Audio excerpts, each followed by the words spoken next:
Jésus-Christ, c'est là. Il est là parmi nous pour agir puissamment pour la gloire de oh Jésus-Christ, Jésus-Christ est là. Il est là parmi nous pour agir puissamment pour la gloire de oh Yeshua, Yeshua est là. Il est là parmi nous pour agir puissamment pour la gloire de oh Elohim, Elohim est là. Il est là parmi nous pour agir puissamment pour la gloire de oh mon sauveur est là. Il est là parmi nous pour agir puissamment pour la gloire de oh il est là. Il est là, il est là, pour agir puissamment pour la gloire de oh il est là, il est là, il est là, il agit puissamment pour la gloire de oh il est là, il est là, il est là, il agit puissamment pour la gloire de oh Yeshua, Yeshua est là, il est là parmi nous, il agit puissamment pour la gloire de le Saint-Esprit est là, il est là parmi nous, il agit puissamment pour la gloire de Dieu, la gloire de Dieu, la gloire de Dieu est là, elle est là parmi nous, elle agit puissamment pour la gloire de Dieu, pour la gloire de Dieu, la gloire de Dieu est là, elle est là parmi nous, elle agit puissamment pour la gloire de oh, le Saint-Esprit est là, il est là parmi nous, il agit puissamment pour la gloire de oh, il est là, il est là, il est là, il agit puissamment pour la gloire de oh il est là, il est là, il est là, il agit puissamment pour la gloire de oh la main de Dieu, la main de Dieu est là, elle est là parmi nous, elle agit puissamment pour la gloire de oh Jésus-Christ, Jésus-Christ est là, il est là parmi nous, il agit puissamment pour la gloire de Dieu, il est là, il est là, il est là, il agit puissamment pour la gloire. Est-ce qu'on peut acclamer Dieu ce soir? Gloire au Seigneur, gloire au s'asseoir. Oui. On peut s'asseoir. Gloire à Jésus pour ces temps bénis que nous voulons encore passer dans sa présence. Et malgré le temps qui a été très menaçant, il n'a pas permis que la réunion soit reportée. Je proposais au pasteur si c'était possible qu'on annule le programme pour le ramener pour demain. Mais il a dit non, on va foncer. Alors nous rendons grâce au Seigneur pour la présence des uns des autres. Nous allons bien? Amen. Amen. Gloire au Seigneur. Content, voilà, que nous puissions encore nous retrouver pour bénéficier de la rosée du Père, la rosée du ciel. Car il est écrit qu'il est doux et agréable pour le frère de demeurer ensemble. Car c'est là que Yahweh répand la bénédiction et la vie pour l'éternité. Et on a pensé commencer un peu tard, sur les visiteurs de partage, dans l'espoir que les rétardataires pourraient nous rejoindre. Donc on va avancer, on peut ajouter 3 ou 4 aspects encore sur ce qui a été dit mardi passé. Et comme je disais dernièrement que c'est un thème assez vaste, que 4 jours ne seraient pas suffisants pour que nous puissions aborder tous les aspects liés à l'Église de Jésus-Christ. Mais on va aller à l'essentiel. Donc ce que le Seigneur ne permet pas qu'on dise, on va considérer ça comme ce qu'il a voulu, voilà, pour nous, ce qu'il a voulu pour l'Assemblée locale. Et s'il y aura d'autres occasions, on pourra encore revenir sur d'autres aspects qui ne seront pas abordés tout au long de les 3 jours qui nous restent, les 2 jours qui nous restent de partage. Et le mardi passé, à la fin, il y avait des questions, s'il y en a, on peut les prendre, 2 ou 3 s'il y en a. Sinon, on avance. Alléluia. Amen. Voilà. Sinon, on avance. Il y a aussi des questions aussi, on peut s'y poser même après. Hein. C'est-à-dire que si on pense que ça peut édifier tout le monde, d'accord, on pose la question en public, mais comme aussi nous avons voilà, les réseaux, nous avons les WhatsApp, voilà.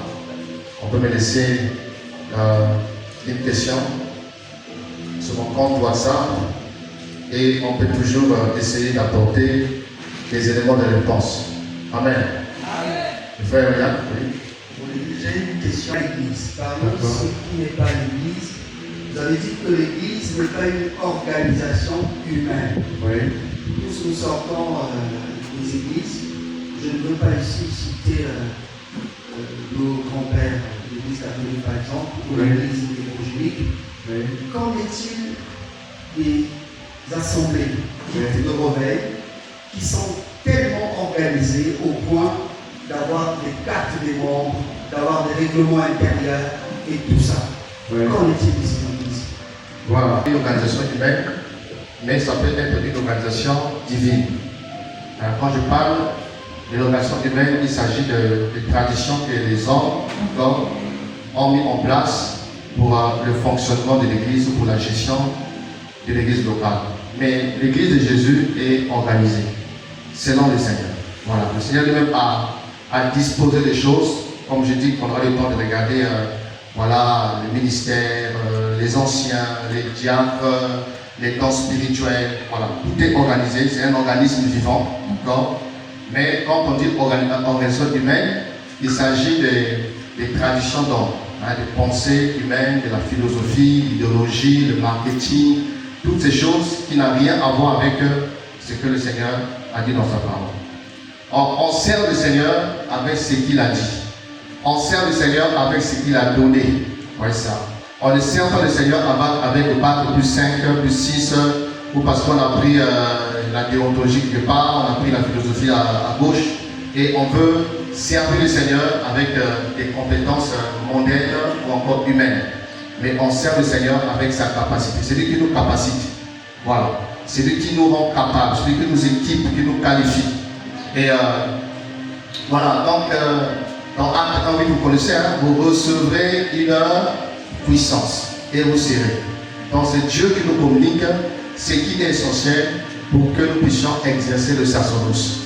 Et même quand on regarde les modèles lévitiques, on voit que tout ce qui était fait ne venait ni de Moïse, ni d'Aaron, ni des sacrificateurs.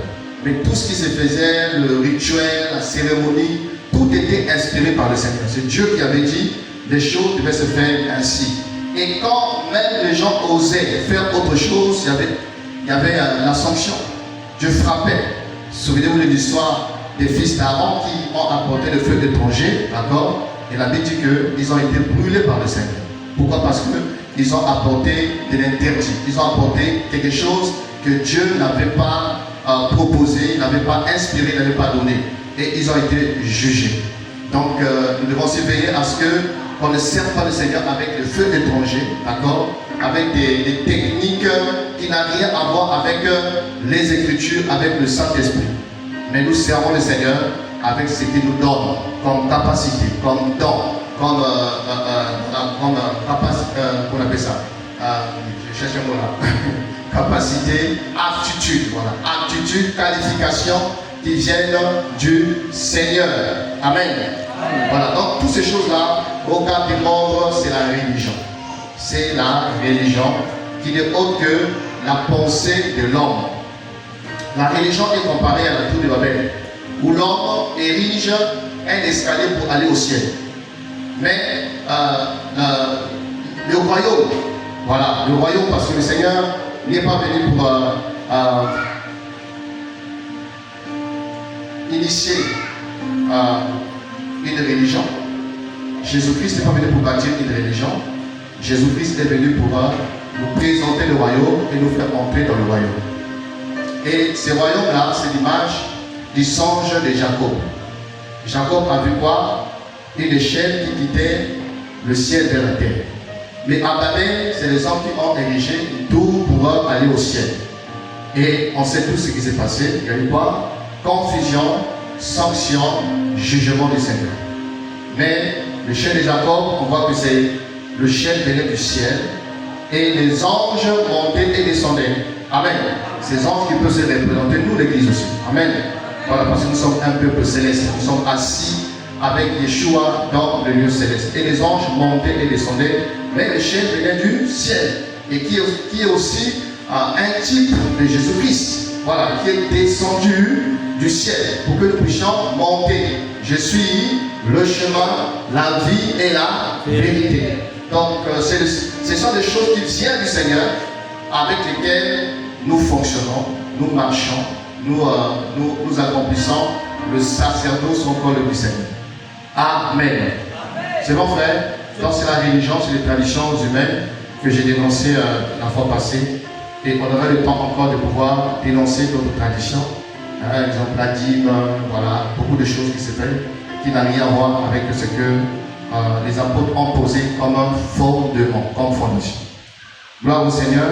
Alors, on va essayer de faire une petite révision. Mardi, on avait introduit notre partage concernant l'Église de Jésus-Christ, comme disent les Écritures. Donc, le but de cet enseignement, c'est vraiment encore nous rappeler un peu la vision biblique de l'Église. Dans ce temps où nous sommes, où il y a tellement de fausses doctrines, tellement des hérésies, tellement des enseignements, quand on les écoute et en les comparant avec les Écritures, on se rend compte qu'il y a un grand écart. C'est pourquoi nous parlons selon les Écritures. On peut être appelé une église, mais qui ne fonctionne pas selon les Écritures. On peut être appelé une assemblée de Dieu, mais qui n'est pas en harmonie avec l'esprit de l'Évangile, qui n'est pas en harmonie avec la doctrine apostolique. Paul a été clair que si un ange ou nous-mêmes venait annoncer un autre message, un autre évangile qui soit comment? Anathème, qui soit maudit. Donc on n'a pas appelé l'église, mais il faut toujours se rassurer, est-ce que cette église-là est bâtie sur le fondement, voilà, des Écritures, le fondement qu'est le Seigneur. Et on a commencé à rappeler sur les avertissements prophétiques. Comment est-ce que le Seigneur a pris le soin de nous avertir sur la possibilité de la déviation, la possibilité de la séduction, la possibilité de se garer par rapport à ce que lui, il nous a transmis. Et on a lu ensemble Actes 20, 28 à 30, où Paul, étant que prophète, on me dit, je sais qu'après mon départ, il s'introduira des loups cruels. Ils s'introduiront des loups cruels. Donc on voit que c'est un mouvement qui va de l'extérieur à l'intérieur. Donc des personnages ou encore des individus qui sont à l'extérieur du troupeau, de la bergerie, qui vont chercher à s'infiltrer pour prendre une place à l'intérieur. Et de l'intérieur, ils vont commencer à influencer négativement quoi, le troupeau du Seigneur ou encore l'œuvre du Seigneur. Et il va encore ajouter que parmi vous s'élèvera des personnes qui vont commencer à enseigner des enseignements pernicieux, d'accord? Et la Bible dit qu'ils vont entraîner plusieurs à la perdition. Donc des personnes qui vont sauter au l'élever. Ce n'est pas Dieu qui les élève, mais ils s'élèveront par eux-mêmes pour se faire appeler apôtres, se faire appeler évangélistes, docteurs, tout ce que nous connaissons. Et mes amis, nous sommes tous témoins de l'accomplissement de cette prophétie. Il n'y a qu'à voir ce qui se passe dans nos quartiers, dans les réseaux sociaux, tout ça. On va affirmer que cette prophétie est bel et bien accomplie. On a lu aussi dans, je crois, de Pierre 2, verset 1 à 2 là-bas. Et là où Pierre également nous avertit que parmi les peuples juifs, il y a eu des faux prophètes. Et qu'il y aura aussi parmi vous, donc l'Église, des faux docteurs qui, régnant de maître qui les a rachetés, d'accord, ils vont entraîner plusieurs à la perdition. Voyez ça. Et la Bible dit que plusieurs le suivront et la voie de la vérité sera calomniée. Donc on voit que s'il y a des débordements, il y a des déviations, il y a des extrêmes de plus en plus, ce n'est pas étonnant pour nous qui lisons les Écritures, ce n'est autre que mes amis, la prophétie en marche, la prophétie qui se matérialise. Le ciel passera, la terre passera, mais les paroles ne passeront point, a dit Yeshua. Et lui aussi, le plus grand des prophètes également, il avertit dans Matthieu 24 en disant que avant son avènement, ils s'élèveront des faux prophètes, ils s'élèveront des faux messies, ils s'élèveront des faux docteurs. Et le verbe s'élever dans ce passage parle du réveil. Donc il y aura un réveil des faux, un réveil d'accord de la fausseté, un réveil de la fausseté. Et ça aussi, nous sommes témoins que de plus en plus, c'est le faux qui va le plein, de plus en plus. Oui, ça. Voilà, donc on voit ensemble comment que la parole du Seigneur s'accomplit. Et on rappelle encore, nous avons lu Matthieu 16, 13 à 23. Et dans ce passage, on a vu le Seigneur en train de converser, dialoguer avec les apôtres, en posant une question précise à qu'est-ce que la foule pense de moi? Quelle est l'opinion, quelle est la vie de la foule sur ma personne? Et ils vont proposer plusieurs réponses, parmi lesquelles Jérémie, Ésaïe, Jean-Baptiste ou l'un des prophètes. Donc pour la foule, Jésus était un simple prophète. Et on a aussi expliqué pourquoi cette confusion. Parce que Jésus-Christ, c'est lui l'esprit de prophète. C'est ça, Pierre explique que avant qu'il ait pris le corps, il était esprit. Et étant esprit, il habitait les prophètes. Et c'est lui qui les inspirait à prophétiser, touchant sa personne, touchant sa venue, touchant son ministère, les miracles qui devaient l'accompagner, touchant les souffrances qu'il devait endurer, concernant sa mort, sa résurrection et sa seconde venue. Donc tous les prophètes avaient en eux l'esprit de Christ. C'est pourquoi ils ont parlé de Yeshua. On a aussi rappelé que Jésus-Christ est le sujet principal de la prophétie biblique. Jésus-Christ est le thème principal de la prophétie biblique. Jésus-Christ est l'acteur principal de la prophétie. C'est-à-dire qu'on ne peut pas dissocier la prophétie biblique de la personne de notre Seigneur Jésus. C'est lui le centre, c'est lui l'épicentre, voilà, de tout ce qui concerne l'eschatologie ou encore les événements prophétiques. Alors le Seigneur s'est tourné vers les apôtres, reposant la même question. Quant à vous, qui suis-je? Et Pierre aidé par le Père, aidé par le Saint-Esprit, va recevoir une illumination, une révélation, à savoir, tu es le Christ. Le mot Christ qui signifie oint, oint qui signifie aussi Messie. Voilà, tu es le Christ, le loin du Seigneur, c'est lui qui a été choisi et qui a été envoyé au temps marqué pour le salut, pour la rédemption et pour la délivrance. Et vous savez tous que dans l'Ancien Testament, il y avait 3 personnages particuliers sur qui on versait de l'huile, qui étaient rois. Il y avait notamment les prophètes, donc l'onction prophétique, il y avait les sacrificateurs, l'onction sacerdotale, il y avait les rois, l'onction royale. Et Christ en lui-même, il réunit toutes les onctions. C'est-à-dire qu'il est roi, il est sacrificateur et il est prophète. Alléluia. Donc l'onction de Christ, ou encore Christ roi, il est roi parce qu'il est le roi, il est le prophète, il est le sacrificateur. Et on verra aussi, si Dieu le permet, comment que l'onction qui est sur l'Église est l'onction sacerdotale qui nous amène à l'adoration, l'onction royale qui nous amène à régner, l'onction prophétique qui nous amène à proclamer les vertus du Seigneur, à proclamer la parole du Seigneur. Alors le Seigneur va apprécier la réponse de Pierre en disant, tu es heureux Simon, parce que ce que tu as dit, c'est ni la chair, ni les sangs qui t'ont révélé cela, mais voilà mon Père qui te l'a révélé. Et moi je te dis que tu es Pierre et que sur ce roc je bâtirai mon église. Et on a commencé à rappeler ce qui n'est pas l'église. Ce qui n'est pas l'église, pourquoi? La conception majoritaire de l'église n'a rien à voir avec le sens étymologique, le sens originel. D'accord? Donc on a rappelé que l'église n'est pas un bâtiment. L'église n'est pas un bâtiment. Comme ce bâtiment, ce n'est pas l'église. L'église n'est pas un lieu. D'accord? Où on va à l'église, on ne voit pas, on ne voit aucun chrétien utiliser ce langage de la Bible. Aucun chrétien utilise le langage de savoir je vais à l'église. Le langage que nous retrouvons dans les Écritures, dans Actes 16, les apôtres disaient que quand nous allions au lieu de prière, voilà, quand nous allions au lieu de prière, donc, loin de diaboliser les lieux de rencontre, les bâtiments, ce sont des lieux de rencontre, de l'église, ce sont des lieux de rassemblement, ce sont des lieux de communion, ce sont des lieux de formation, ce sont des lieux d'édification où on se retrouve pour se former, pour s'édifier, pour louer le Seigneur, pour servir le Seigneur. Mais ce n'est ni ces bâtiments, ni ces lieux qui est l'église, mais beaucoup plus les personnes qui s'y assemblent, qui constituent la vraie ecclésia qui sera enlevée quand Yeshua viendra. Alléluia.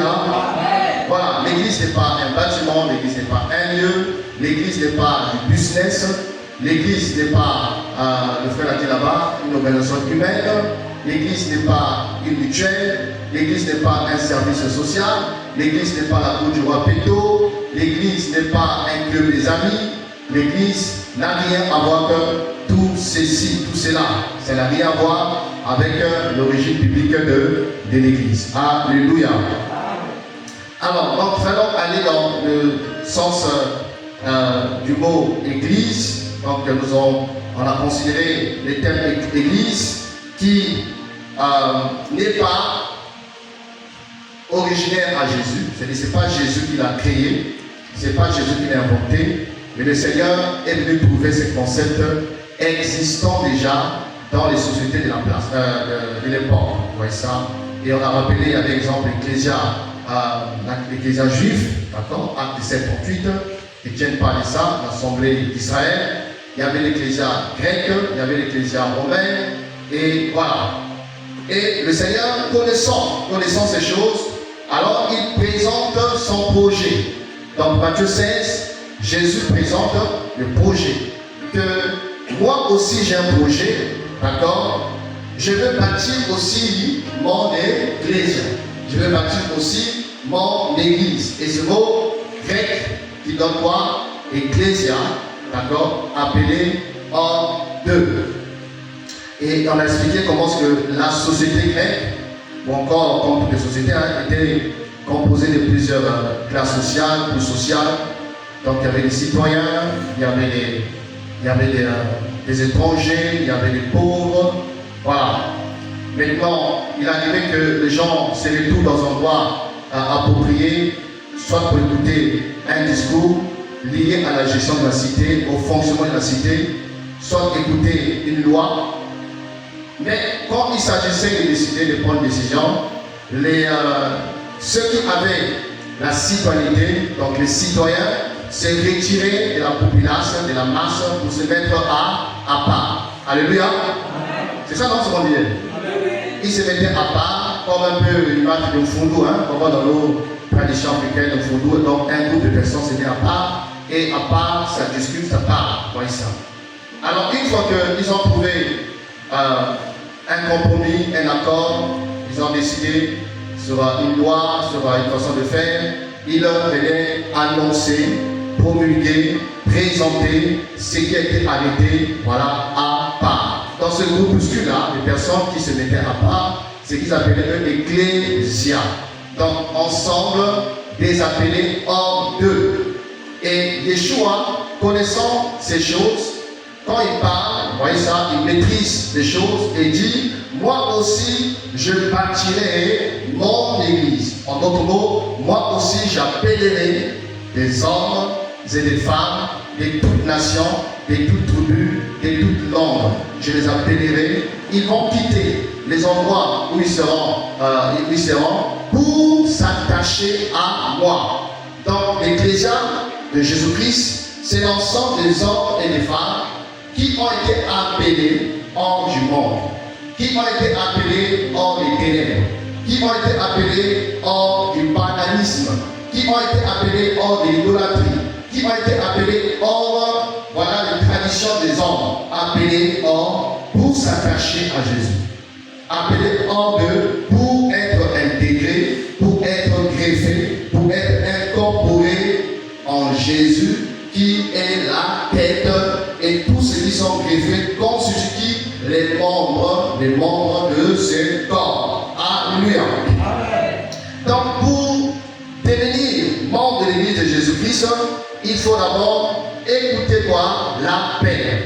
Je dirais que le premier appel que Dieu adresse à tout homme, à toute femme, à toute nation, à toute langue, ce n'est pas l'appel à devenir pasteur, prophète, docteur, prophète des nations.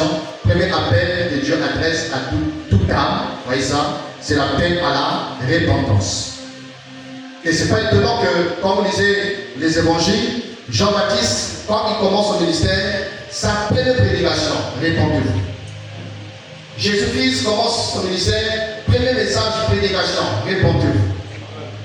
Et une fois qu'il a choisi les disciples, après les avoir formés pendant un certain temps, il va aussi les envoyer dans les villages de Jérusalem, d'Israël, en leur donnant comme message: dites, le royaume de cieux, le royaume de Dieu est proche, répandez-vous et croyez le prochain. L'église est née dans Acte 2, mes amis. La première prédication de notre bien-aimé Pierre, c'est quoi? Répandez-vous. Alléluia. La repentance, parce que c'est le moyen par lequel Dieu appelle les nations, Dieu appelle les familles, Dieu appelle les peuples, Dieu appelle les tribus.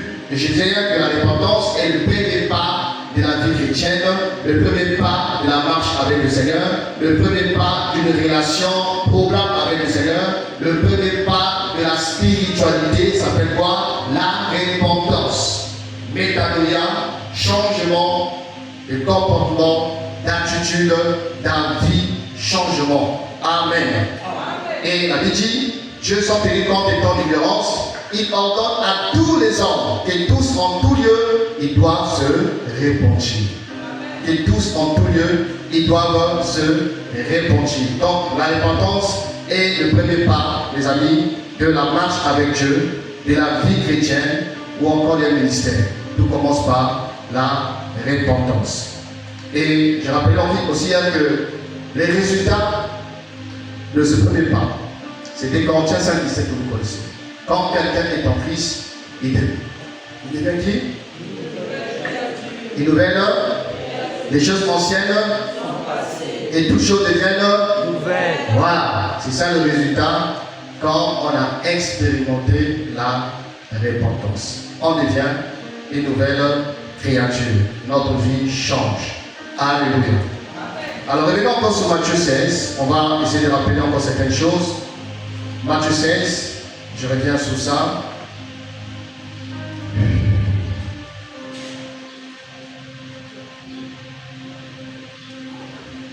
On est là?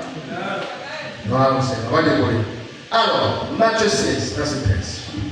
Jésus, arrivé sur le territoire de Césarée de Philippe, posa cette question à ses disciples. Au dire des gens, qui suis-je moi? Le Fils de l'homme. Ils répondirent, les uns disent Jean-Baptiste, d'autres Élie, d'autres Jérémie ou l'un des prophètes. Mais vous, leur dit-il, qui dites-vous que je suis? Simon-Pierre répondit, tu es le Christ, le Fils du Dieu vivant. Jésus lui prit la parole et lui dit, tu es heureux, Simon, fils de Jonas, car ce ne sont pas la chair et le sang qui t'ont révélé cela, mais mon Père qui est dans les cieux. Et moi je dis que tu es Pierre et que sur ces rocs, cette pierre, je bâtirai mon église. Je bâtirai mon église. Et que les portes pour elle, je te donnerai les clés du royaume des cieux. Ce que tu liras sur la terre sera lié dans les cieux, et ce que tu liras sur la terre sera lié dans les cieux.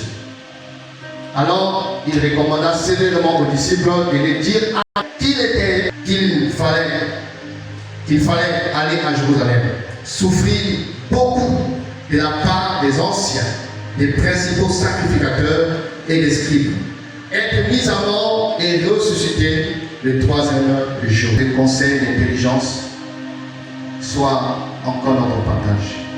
Pour la gloire de ton Saint Père, au nom de Jésus. Amen. Alors, donc, combien on disait que c'était la première mention du concept Église. Et je vais au travers de ce passage rappeler ceci, des vérités essentielles sur l'Église de Jésus-Christ. Il n'y a plus de studio. Les vérités essentielles sur l'Église de Jésus-Christ.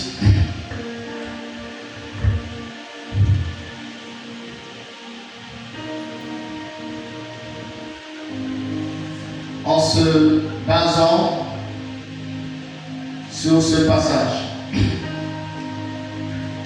Alors, après que Pierre ait donné la réponse, à savoir que Yeshua était le Messie, le Christ, le Seigneur va louer, apprécier sa réponse. Il va apprécier la réponse de Pierre.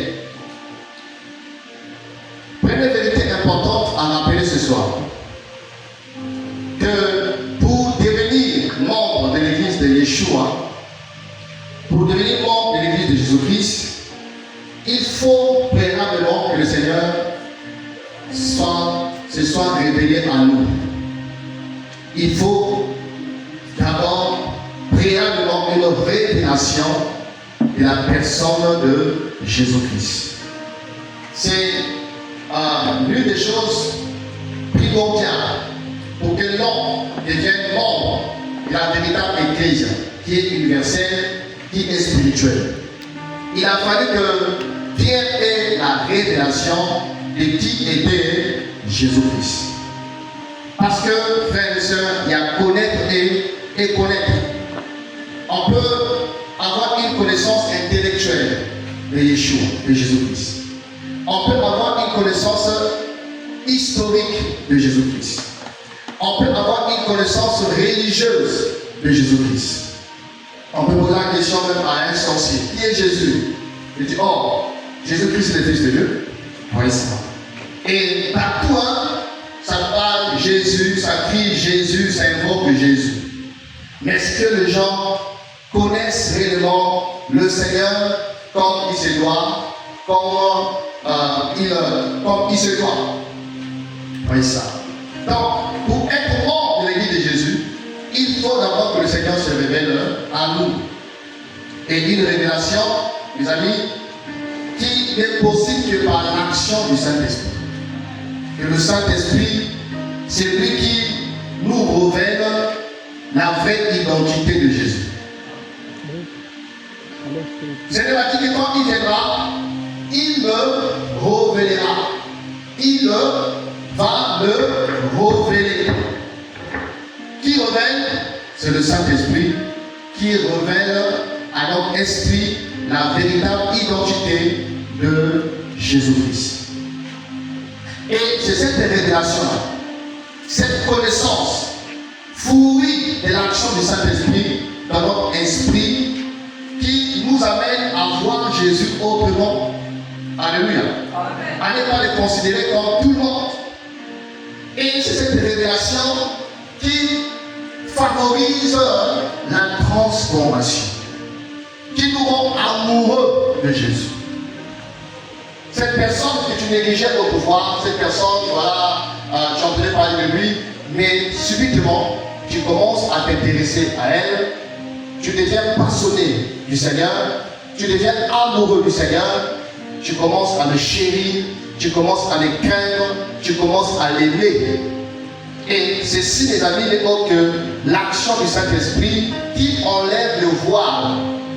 La Bible dit que le Dieu de ce siècle est Satan, il a voilé l'intelligence des incrédules.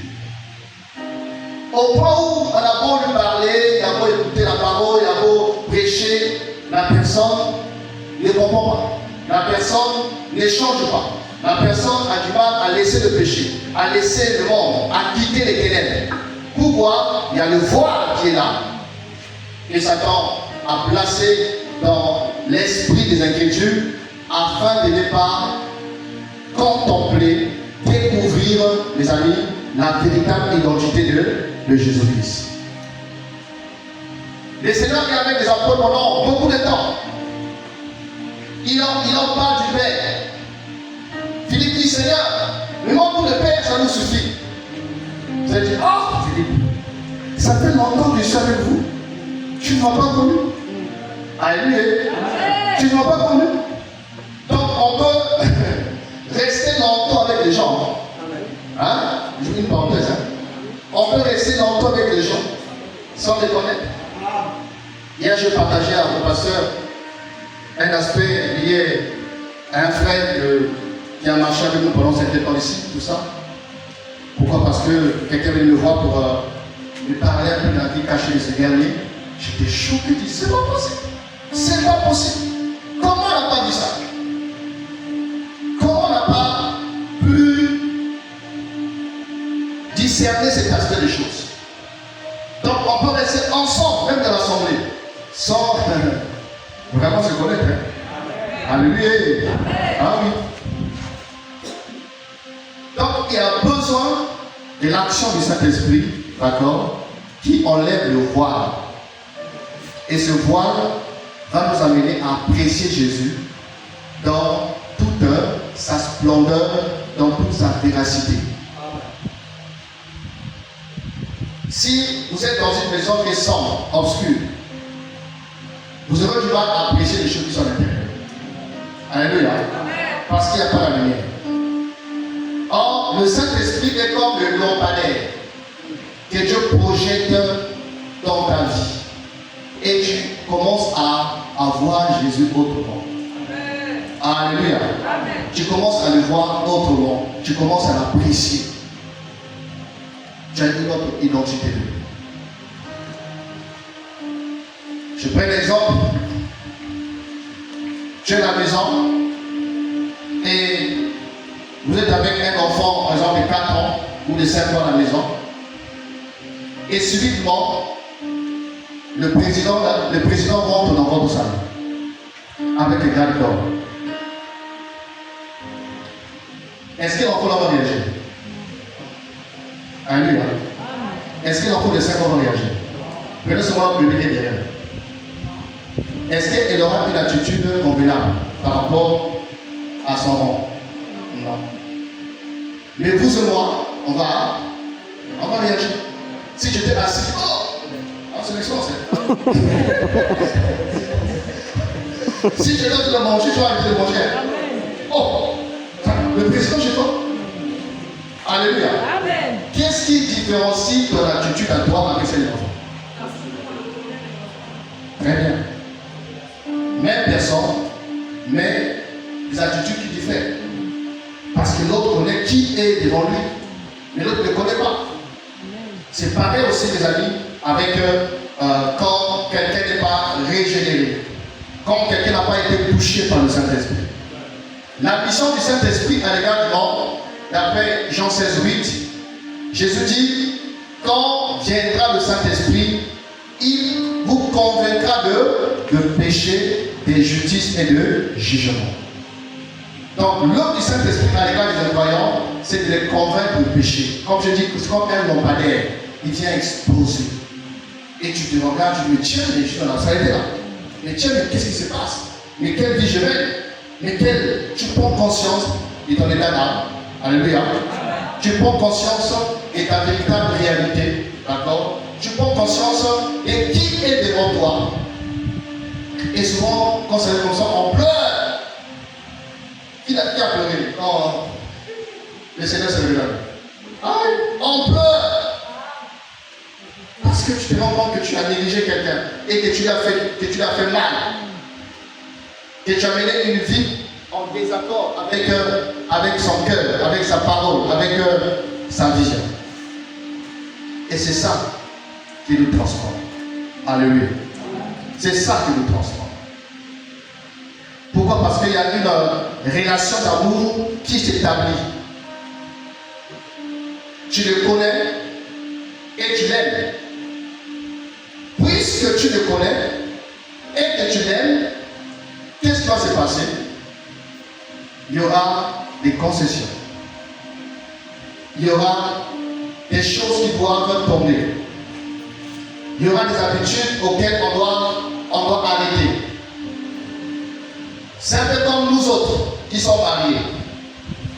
Quand l'amour naît dans notre cœur pour la sœur ou le frère, et après on se rapproche. Et au fur et à mesure qu'on dialogue, qu'on discute, on commence à découvrir qui est qui. On connaît ses défauts, on connaît ses qualités. Alors, puisque l'amour est là, et puisque je connais mon frère, ma soeur, mon ami, je vais commencer à veiller à ne pas le blesser. N'est-ce pas? C'est-à-dire que l'amour qui est bâti sur la connaissance de l'autre. Je sais que le frère Richard n'aime pas ça. À cause de l'amour pour Richard, elle va se vertuer à éviter à le blesser. Et s'il arrive qu'il me blesse, il a mal. Il est blessé aussi, il a mal, il souffre. Pourquoi? Parce qu'il m'aime et il tient à moi. Alléluia. C'est pareil aussi la relation que établit le Saint-Esprit avec le Seigneur. Il nous revêt qui est Christ, il nous remplit notre cœur d'amour. Ça veut dire que l'amour de Dieu est répandu dans nos cœurs par quoi? Par le Saint-Esprit. Ce qui différencie que certaines personnes peuvent flotter avec le péché, ça ne dit rien. Par contre, certaines personnes, ils pêchent, ils perdent la joie, ils perdent la paix. Pourquoi? Parce que sa relation est bâtie sur l'amour. Il connaît le Seigneur et il veille à ne pas être une pécheur. Alléluia. Donc, c'est une vérité importante à rappeler que l'homme ne peut être membre de l'Église de Jésus si le Seigneur ne s'est pas révélé à nous par le Saint-Esprit. Et c'est cette révélation qui nous transforme, qui nous sanctifie, qui fait de nous des personnes transformées et nouvelles. Autre chose, tu es Pierre, et sur ces rocs, je bâtirai mon église. Les mots Pierre ici, ça donne Pétrus, d'accord? Pétrus, qui donne quoi? Petit caillou ou encore Pierre. Donc on voit que le Seigneur a changé son nom de Simon à Pierre. C'est une façon aussi de changer quoi? Son identité et son caractère. Alléluia. Et Quand le Seigneur se révèle à nous, il nous transforme. Il fait de nous des ciments que nous étions autrefois. Il fait de nous des qui? Des pierres. En fait, c'est un changement de quoi? D'identité et de caractère. Et parmi les signes authentiques d'une véritable conversion, c'est ça, le changement de quoi? De caractère. Jésus change ton caractère. Alléluia. Il enlève le cœur de Simon. Il fait de toi Pétrus. Et vous voyez, la pierre, elle est naturelle. La pierre, c'est l'œuvre du Seigneur. Parce qu'il y a une différence entre la brique et la pierre, n'est-ce pas? Amen. Alléluia. La brique, c'est l'œuvre de l'homme. La moule et tout ce que vous connaissez. Par contre, une pierre, elle est naturelle. Elle représente l'œuvre du Seigneur. Et c'est là la Bible dit que nous sommes son ouvrage. Nous sommes son ouvrage. Et que Dieu nous transforme. Quand on vient à lui, il nous transforme. Il enlève le cœur d'Adam et il nous donne un cœur nouveau, le cœur de Christ. Il enlève le cœur de pierre, c'est ça non? Et il nous donne le cœur de chair. Alléluia. Transformation. Tu es pierre, c'est ça non? Et sur ces robes, je bâtirai mon église. Et son nom était Simon. Donc Jésus change son nom. Et vous savez que la parole de Dieu, quand on change de quelqu'un, on change quoi? Son caractère. On change quoi? Son identité. Abraham. Est-ce que vous voyez ça? Jacob, Israël. Simon, Pétrus. Donc, ceux qui sont dans la véritable ecclésia. Amen. Ce sont des hommes et des femmes que le Seigneur a transformés. Que le Seigneur a changé d'identité. Il a changé leur caractère. C'est-à-dire que le Seigneur commence une œuvre dans ta vie. D'accord? Dans le finish de cette œuvre-là, c'est la ressemblance à Yeshua. Alléluia. Donc ce n'est pas aussitôt, mais quand nous le rencontrons, il y a une œuvre qui commence. Les travaux commencent dans ta vie. Les grands travaux commencent dans ta vie. Qui vont se poursuivre jusqu'à ce que, frères et sœurs, nous puissions manifester Yeshua. Manifester Christ dans son caractère. Manifester Christ dans la puissance. Manifester Christ dans la sainteté. Manifester Christ dans la pureté. Manifester la personne de Christ. En vérité, tu es pierre. D'accord? Ça veut dire que quand une personne donne sa vie à Jésus, il devient une pierre vivante. Alléluia. Une pierre vivante. Vous voyez la pierre, elle est stable. La pierre, elle est solide. Donc le Seigneur t'enracine. Le Seigneur te solidifie. Le Seigneur te stabilise en Christ. Afin que tu ne sois plus emporté à tout vent des mouvements, à tout vent des doctrines, à tout vent, parce que tu es une pierre que le Seigneur a stabilisée, a solidifiée. Que ta foi soit une foi inébranlable. Que peu importe les vents, peu importe les tempêtes, que tu restes enraciné en Christ. Alléluia. Et la Bible dit quoi? Vous, comme des pierres vivantes, édifiez-vous pour former une maison spirituelle. Donc chaque personne qui a rencontré Jésus, chaque personne à qui Jésus s'est révélé, chaque personne à qui le Seigneur a touché, a changé le caractère, il devient une pierre vivante avec laquelle le Seigneur bâtit son église. Et c'est une vérité. Jésus-Christ bâtit son église avec des pierres vivantes. Qui est une pierre vivante? c'est toute personne qui a cru en lui, qui est baptisée du Saint-Esprit et qui marche dans la crainte du Seigneur. Donc chacun de nous doit se considérer, d'accord, comme une pierre pour l'édification, pour la construction de l'église universelle, comme aussi de l'assemblée locale où nous sommes. Alléluia. Tu es pierre, et sur ces rocs, le mot roc ici, du grec donc Petra. Petra, qui signifie gros caillou, dans d'autres significations, d'autres encore appellent ça le rocher. Tu es pierre, tu es Pétros, et sous ces rocs là c'est quoi? C'est le rocher.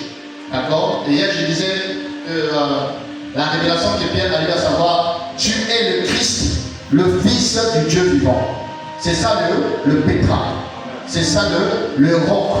Jésus-Christ, Fils du Dieu vivant. Alors sur ces rocs, le Pétra, je bâtirai mon église. Donc la vérité assumée ce soir c'est quoi? C'est que Jésus-Christ est le fondement de l'église. Ici l'église est comparée à une maison. Une maison pas physique mais spirituelle. Donc dans cette maison-là, chaque chrétien est une pierre vivante. Si vous pouvez prendre les jargons modernes, chaque chrétien est une brique. Amen. Est une brique. Et chaque chrétien est une pierre vivante. Et la fondation de cette maison, le fondement de cette maison, ce n'est pas un apôtre, ce n'est pas le pape, ce n'est pas un pasteur, ce n'est pas un prophète, ce n'est pas un archibishop. Alléluia. Le fondement de l'église de Yeshua, de Jésus-Christ, c'est Christ lui-même. C'est lui qui est le pétra de l'église. C'est lui qui est le roc de l'église. C'est lui qui est le fondement de l'église. Et Paul va dire dans 1 Corinthiens 3, 11 à 12, comme un sage architecte, j'ai posé les fondements. Personne ne doit poser un autre fondement si ce n'est que celui qui a été posé, à savoir Jésus-Christ. Et ailleurs, dans Éphésiens 2, 21 à 22, on nous dit que l'église est bâtie sur quoi? Sur le fondement des apôtres, qui est Jésus-Christ. Alors, ça peut paraître négligeable, mais c'est important. Que le fondement de l'église, ce n'est pas le pasteur Cédric. Ce n'est pas le frère Richard qui parle. Alléluia. Que ce soit l'église universelle ou l'église locale, si c'est une église de Jésus-Christ, alors que ce soit une église humaine, hein? Alléluia. Voilà. Avant que ce soit une boutique, une dynastie, hein, tout ce qu'on a dit hier, hein, un business, une communauté familiale. Mais si c'est vraiment l'église de Jésus, le fondement, c'est la personne de Jésus-Christ. Qui est la parole de Dieu. Son nom est la parole de Dieu. Donc quand on parle de Jésus-Christ, en fait c'est les enseignements christiques, les enseignements que le Seigneur a donnés, sur lesquels l'église doit être bâtie. Tu es Pierre, Pétros, et sur ces rocs, ce Pétra, je bâtirai mon église. Je bâtirai mon église. Qui bâtit? Qui bâtit? C'est le Seigneur. C'est une vérité. Jésus-Christ est le bâtisseur de son église. Alléluia. L'église de Jésus-Christ a pour bâtisseur lui-même. C'est lui qui bâtit. C'est lui le véritable Salomon. David avait l'intention de construire le temple. Il était motivé. Nathan a failli l'embrouiller. Il dit, mais vas-y, Dieu avec toi. Et après le Seigneur a touché Nathan. Il dit, non, va dire à David ici. Et Nathan va dire à David que ce n'est pas toi, mais c'est ton fils. Alléluia. Et si vous regardez ce passage-là, en fait, c'était prophétique. Hein? Salomon, c'est un type de Yeshua. David, le fils de David. Donc le fils de David par excellence, c'est qui? C'est Jésus-Christ. Donc c'est lui qui, d'après déjà la prophétie de l'Ancien Testament, qui devrait bâtir quoi? Sa maison. Je bâtirai mon église. Et c'est pas en fait qu'on appelle le fils de David, véritable Salomon. Donc, c'est Jésus-Christ qui est le bâtisseur de l'église. Bien évidemment, il passe par les hommes. Bien évidemment, qu'il équipe des hommes, qu'il qualifie les hommes. Mais qui font, ce n'est pas les hommes qui font, c'est le Seigneur qui fait. Paul, les apôtres disaient que nous sommes des serviteurs inutiles. Nous sommes à l'image d'un couteau. Ce n'est pas le couteau par lui-même qui agit, qui fait des choses, mais c'est la personne qui l'utilise. Donc nous sommes comme, dans la main du Seigneur, comme des instruments que Dieu utilise pour accomplir ses desseins, pour accomplir son œuvre. Et cette œuvre, mes amis, appartient au Seigneur. C'est pourquoi dans cet testament, les 24 veillards vont jeter leur couronne. C'est pour montrer que nous ne méritons pas ça. C'est à toi. Alléluia. S'il y a des âmes qui sont sauvées, c'est pas nous. S'il y a des conversions, c'est pas nous. Alléluia. S'il y a des miracles qui s'opèrent, c'est pas nous, c'est toi qui les fais. C'est pourquoi nous devons toujours veiller à rendre au Seigneur ce qui lui appartient. La gloire lui appartient. Et même dans nos assemblées locales, veillez à ce que le culte de l'homme n'ait pas à s'infiltrer parmi nous. Mais quoi que qui peut se passer, miracles, prodiges, des choses extraordinaires, même quand les gens témoignent, veillons à ce que Yeshua soit élevé. Mais le Seigneur, parce que sans lui, il a dit ça, sans moi, vous ne pouvez rien faire. Personne. Qui ici, parmi ceux qui prêchent, qui sont capables de changer les cœurs des gens? Moi-même, d'abord, je me cherche. Là, je me bats pour aller au ciel. Alléluia. C'est lui qui fait, c'est lui qui sauve, c'est lui qui pardonne les péchés, c'est lui qui délivre, c'est lui qui sanctifie. C'est lui qui bénit, c'est lui qui protège, c'est le Seigneur qui fait. Alléluia. Donc la gloire doit revenir, non pas des hommes, qui sont des serviteurs inutiles, mais la gloire doit revenir au bâtisseur de l'église. Yeshua HaMashiach, Jésus-Christ. Je bâtirai mon église. Je bâtirai mon église. À l'école, on nous a appris que mon, c'est la question comment? Possessif. C'est pas ça? Qui parle du droit de l'appartenance, non? Ça non? Mon église. L'église appartient à qui? À Richard? L'église locale appartient à qui? À un apôtre? Elle appartient à qui? Je bâtirai mon église. Si c'est vraiment l'église de Yeshua, de Jésus-Christ, l'église appartient à Jésus. C'est son église à lui, mon église.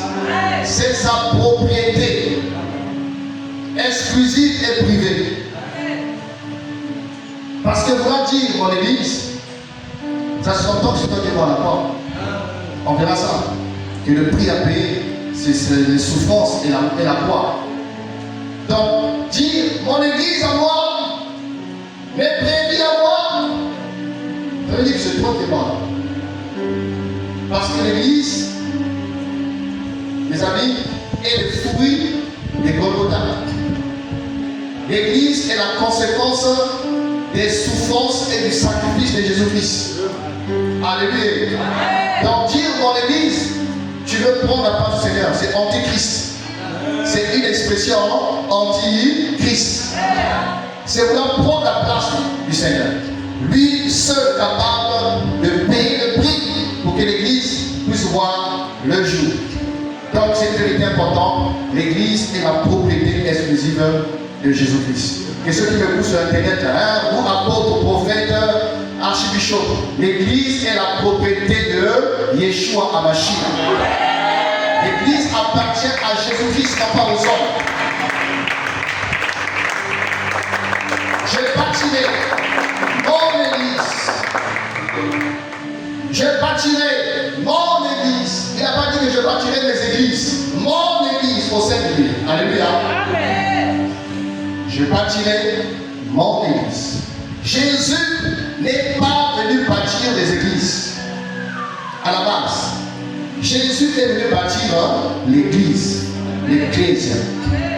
Vérité, l'église est unique. L'église de Jésus, elle est unique. L'église de Jésus, elle est indivisible. L'église de Jésus-Christ n'est pas divisée. Jésus ne devait pas prendre les églises. Hier, on a parlé des dénominations qui n'ont rien à voir avec la vision la vision du Créateur. Les dénominations, c'est l'œuvre des hommes, où chacun s'est permis à donner un nom à son petit royaume, à donner un nom à son église. Mais dans les Écritures, les apôtres n'ont pas nommé une église.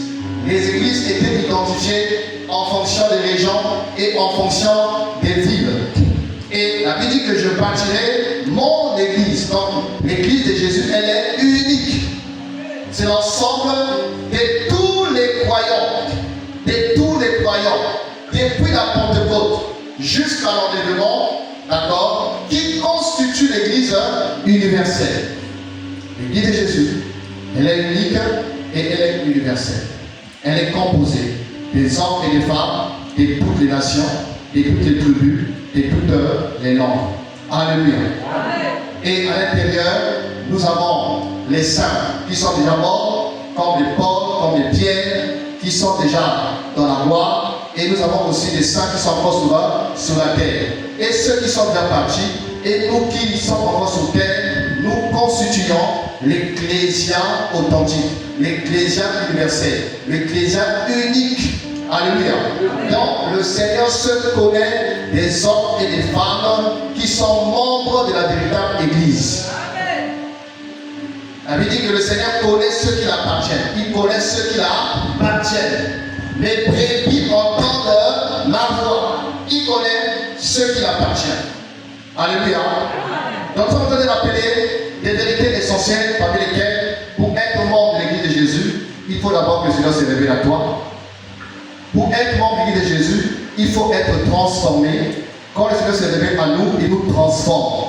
Il fait de nous, autrefois Simon, on devient Pétrus. Donc il change notre identité, il change notre caractère. Pour devenir membre de l'Église de Jésus, il faut se repentir, il faut se convertir. Et autre vérité, nous allons rappeler que Jésus-Christ est le fondement de l'Église.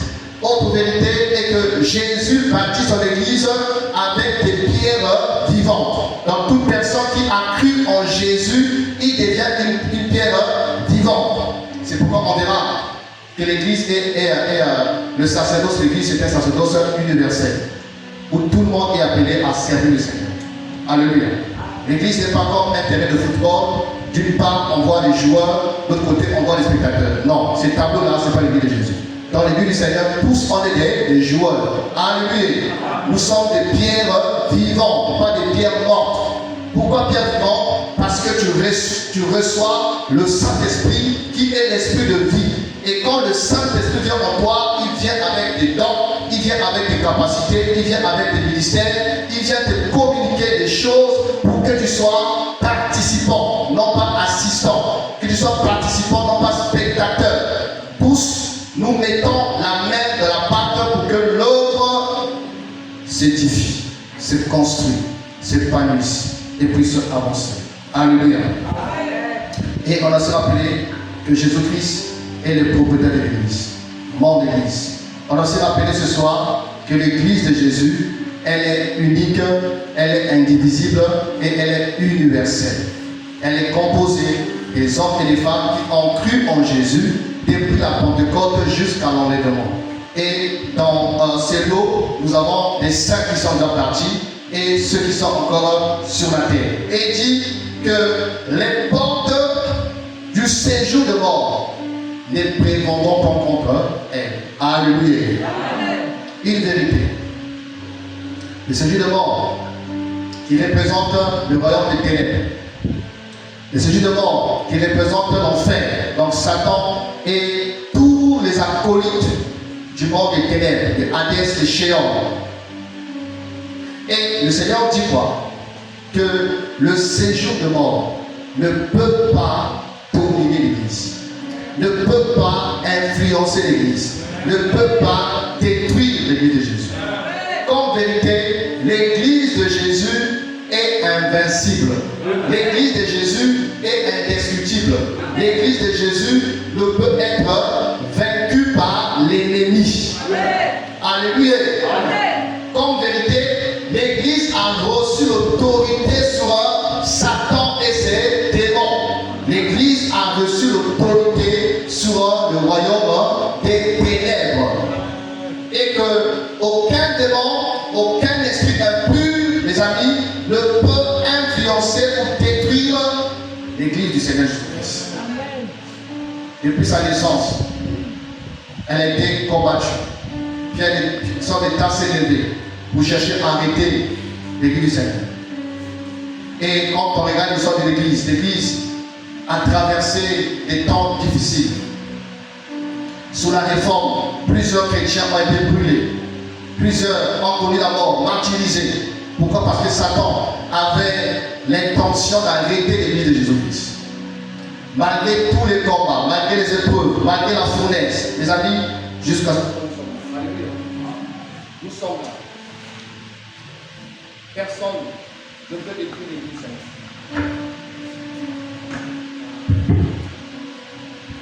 C'est pourquoi un chrétien qui est là, qui tremble devant les démons, qui tremble devant les sorciers, soit on n'est pas converti, soit on n'est pas enseigné. Alléluia. C'est pas normal qu'un chrétien soit dans une attitude de peur, de suspense à l'égard des sorciers. C'est pas normal. C'est les sorciers qui doivent trembler devant toi. Alléluia.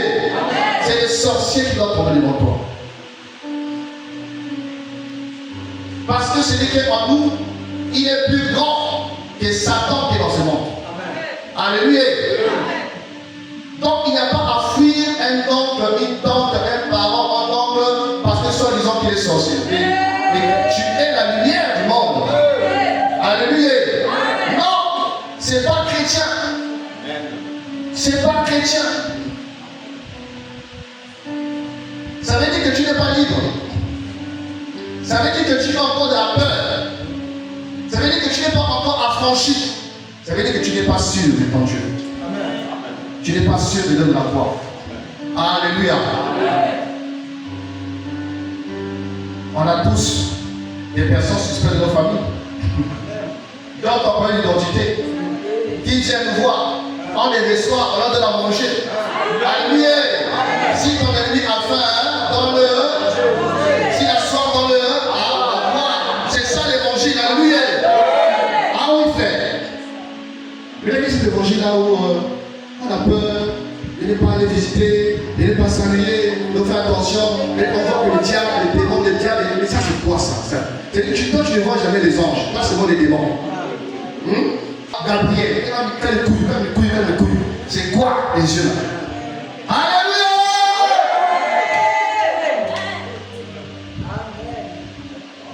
Loin de nier que nous devons être prudents, comme dit la parole de Dieu.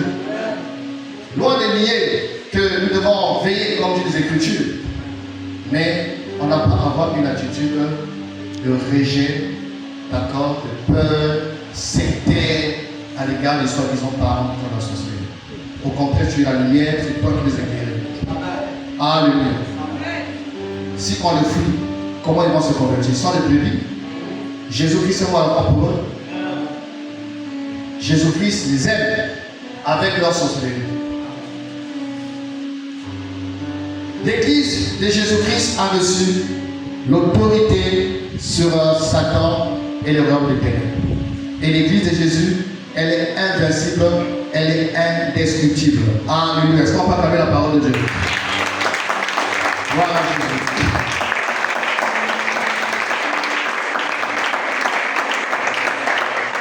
On va chuter avec l'organisation.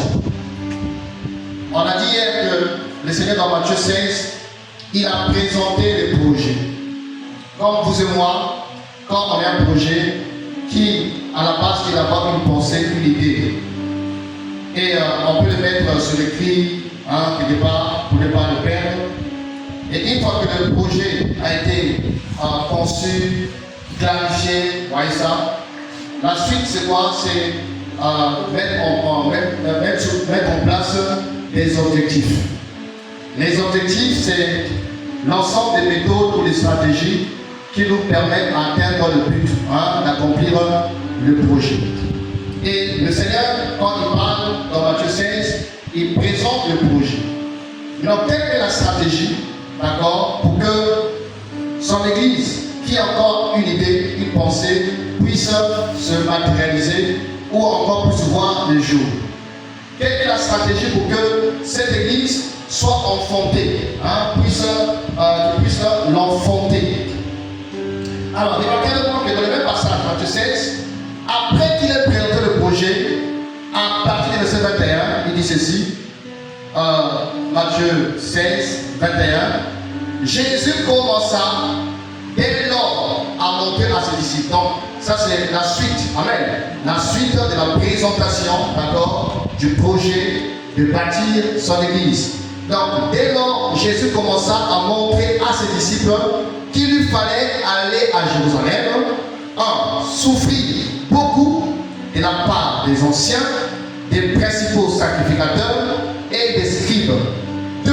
Être mis à mort et 3. Et ressusciter le 3e jour. Alléluia. Donc ici, il donne la stratégie, la méthode, les conditions qui devaient être remplies pour que ce projet puisse se réaliser. Alors, qu'est-ce qu'il fallait faire? Il fallait qu'il aille à Jérusalem. Il dit que dès lors, c'est ça non? Dès lors, a montré à ses disciples qu'il fallait aller à Jérusalem. Donc, il fallait qu'il aille à Jérusalem. Pour aller faire quoi? Pas du tourisme. Pour aller faire quoi? Pas se promener ou encore changer d'air. Mais il dit, il fallait qu'il aille à Jérusalem pour aller souffrir. Waouh! Il fallait qu'il aille à Jérusalem, souffrir beaucoup. Souffrir beaucoup. Il n'y a rien au hasard dans l'Écriture. Donc, volontairement, il fallait qu'il aille à Jérusalem pour aller faire quoi? Pour aller souffrir beaucoup. Frère, mettez-vous à sa place. Tu es conscient de ce qui t'attend. Et tu oses quand même aller. Personne n'a forcé. Mais volontairement, il décide d'y aller tout en sachant ce qu'il attendait. Je dois aller pour souffrir beaucoup de la part des hommes, de la part des religieux, de la part des politiciens, de la part de la foule. Parce que ces trois groupes ont participé à ces souffrances. Les religieux, d'accord, les sacrificateurs, les sadducéens, la foule et aussi les politiques, donc Hérode, Pilate. Donc, ces trois ont conspiré, d'accord, ces trois se sont complotés afin de persécuter l'agneau, afin de faire souffrir beaucoup le Seigneur. Alors, ici, il s'agit de quoi? Le prix à payer. Parce que le projet avait un prix. Le projet avait un prix. Premier point, le prix. Il fallait payer un prix. Et ce prix se résume en ces trois choses. Les souffrances, la mort, la résurrection. Les souffrances, la mort et la résurrection. Et tous, nous connaissons ce que le Seigneur a enduré avant de mourir. il a beaucoup souffert, comme il a dit. Hein. Il n'a pas dit souffrir un peu. Il souffre beaucoup. Et j'aime souvent rappeler que le Seigneur a connu 3 catégories de souffrance. Premier aspect, catégorie, il a connu la souffrance morale. La souffrance morale. Au point où tous ceux à qui il a fait du bien ont oublié les bienfaits qu'il avait fait dans leur vie. Des gens à qui il a témoigné l'affection, à qui il a témoigné la bonté, à qui il a guéri les maladies. Les gens l'ont oublié. Il a été confronté à l'ingratitude. Une ingratitude, mes amis, qui ne dit pas son nom. Quand il est rentré à Jérusalem, les gens ont mis des palmiers, tout ça, ça criait, ça chantait, Hosanna, Hosanna. Et après, ces mêmes personnes, on a posé la question entre Barnabas et Yeshua, qu'ils préféraient tous aller dans l'île. Crucifiez-le! Crucifiez-le! Mettez-vous à la place du Seigneur, étant que homme, parce que Yeshua était 100% humain, 100% humain, non, ça non? Voilà. Mettez-vous à sa place, tu vois des personnes, tu veux rigoler, mais celui-là, c'était un lépreux, non, je l'avais guéri. Mais celui-là, il marchait pas, non? Là, il marche. Mais qu'est-ce qui s'est passé? Mais celui-là, il était mort, je l'ai ramené dans la vie. Mettez-vous à sa place. Mettez-vous à la place du Seigneur comme Pierre le Rémi. Pierre le Rémi. Pierre l'a régné. Il faisait des implications. Je ne connais pas, je ne connais pas. Mettez-vous à sa place à Jérusalem. Tout le monde a fui. Quand les Romains sont arrivés, les soldats, on a abandonné, tout le monde a pris la paix des champs.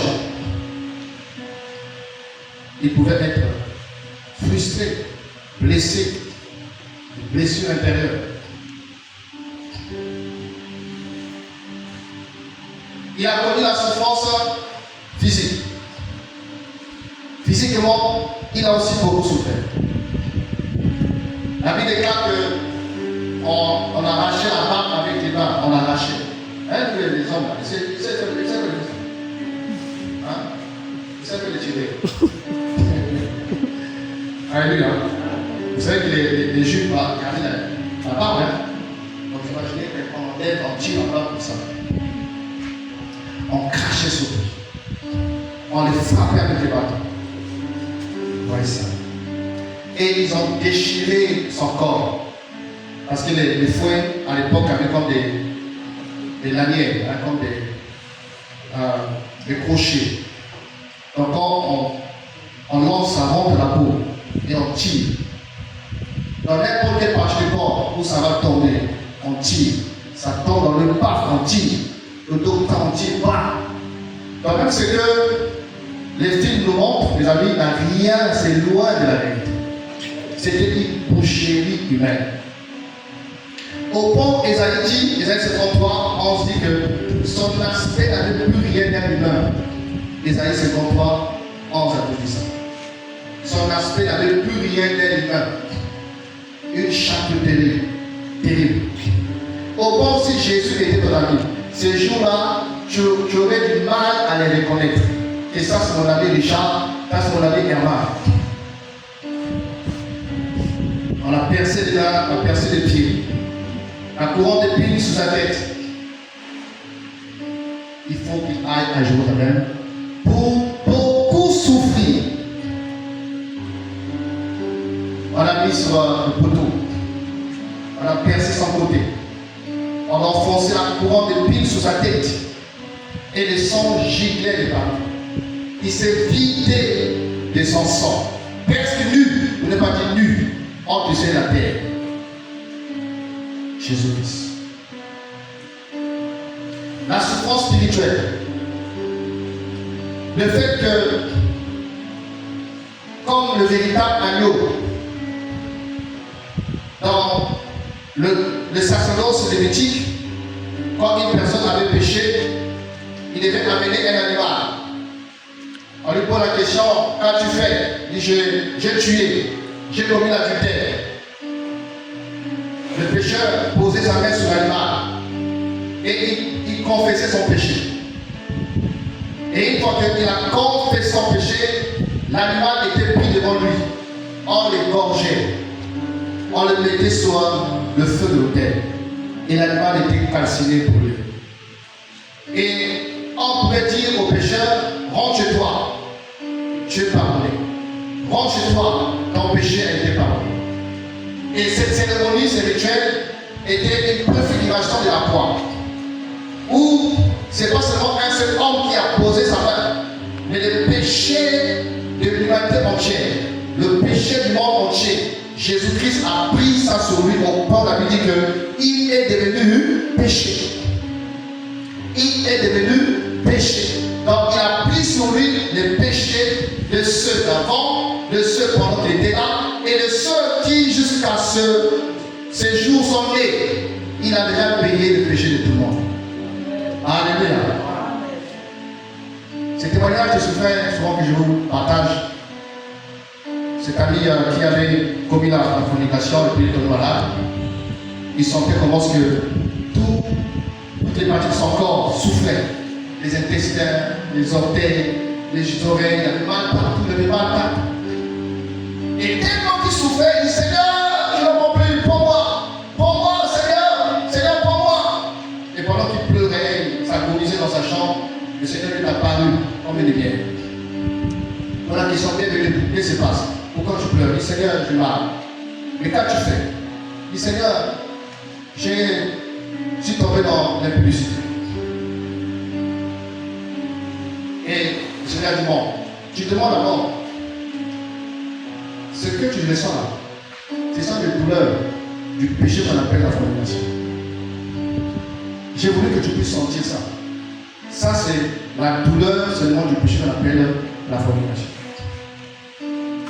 Au point où tu n'arrives plus, tu demandes que je te paie. Il dit, tu peux imaginer ce que j'en dirai à moi. Pas seulement pour la fornication, mais pour le mensonge, pour la haine, pour la colère, pour la sorcellerie, pour toutes ces choses-là. Tu peux imaginer ce que j'en dirai à moi. Seigneur a dit, je te pardonne. Les rares, mais les péchés. Et tout à coup, il y a eu comme une attraction qui a tiré toute la douleur qui était sur lui. Le Seigneur a aspiré ça. Et sur place, le frère était restauré. Et c'est une très image. Alléluia. Les souffrances que le Seigneur a endurées à la croix, les souffrances spirituelles, les faits qu'il a pris sur lui, le péché, et ce qui est pire, c'est le fait que le Père l'a abandonné. Le Père s'est éloigné de lui. Le Père s'est détaché. Alors que le Père et le Fils, ils sont intéressés comme liés depuis l'éternité. Alléluia. Et ce jour-là, le Fils a senti la rupture. Au point qu'il s'est écrié disant, mon Dieu, pourquoi m'as-tu abandonné? Mais parce que tu as pris le péché de Richard. Parce que tu as pris le péché de Bobby. Parce que tu as pris le péché de Jésus. Parce que tu as pris le péché de Pâques entier. Parce que je suis saint et il n'y a pas, voilà, mariage entre la lumière et les ténèbres. Alléluia. Jésus-Christ a souffert. C'était le prix à payer pour que l'Église puisse voir le jour. Sa mort et sa résurrection. Alléluia. Et dans Acte 20, 28, on va chuter. Acte 20, 28, on a lu la fois passée, hier je pense, quand j'ai mardi.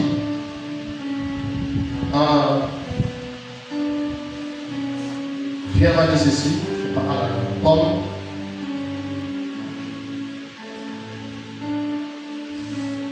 Il est écrit,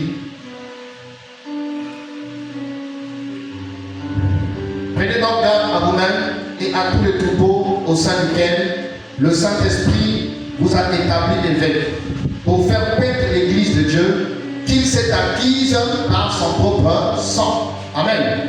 Qu'il s'est acquise par quel moyen? Par son propre sang. Donc, le prix de l'acquisition de l'Église, c'est le sang de Jésus-Christ. Le prix pour que l'Église puisse voir le jour, ce sont les souffrances et la mort de Jésus-Christ. Et dans 1 Pierre 1, juste avant, la Bible dit que nous avons été rachetés, non pas avec de l'or ou de l'argent, mais par le sang précieux de Jésus. Alléluia. Par le sang précieux de Jésus-Christ. Donc il y a eu un prix. Le prix, c'est la croix. Et le motif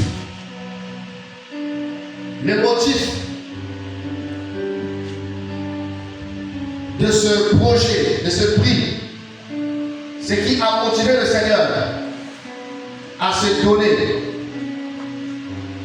à la croix. Qu'est-ce qui l'a motivé? Qu'est-ce qui l'a poussé? Dans Éphésiens 5, que vous connaissez également, verset 25, je dis ceci. Marie, aimez vos femmes. Marie, aimez chacun votre femme, comme le Christ a aimé l'Église et s'est livré lui-même pour elle. Donc le motif c'est quoi? L'amour. Amen. Donc le prix c'est le sang, le sacrifice. Et le motif c'est quoi? L'amour. Marie, chacun aime sa femme, comme le Christ qui a aimé sa femme et il s'est livré pour elle. Donc l'Église, c'est le projet d'amour de Jésus. C'est un projet d'amour. C'est parce qu'il nous a aimés. À bien voir, qu'est-ce que le Seigneur pouvait trouver en nous de spécial? Quel intérêt pouvait l'attirer vers nous? La Bible dit que nous étions tous des créatures haïssables, méchantes. Il n'y avait rien en moi, rien en toi qui pouvait attirer les regards du Seigneur. Rien. Mais l'amour. Un amour inconditionnel. Alléluia. Un amour inconditionnel. C'est-à-dire, l'amour inconditionnel, c'est le fait d'aimer quelqu'un même quand il ne remplit pas les conditions. Et cet amour-là, que le Seigneur nous a aimé, qui l'a amené à se déchirer à la croix, à se vider de son sang à la croix. Et le résultat, pour finir, de tout ça, quelqu'un peut lire ce passage-là. Jean 11, 52. Jean 12, 32, je pense. Rapidement, on va lire le passage.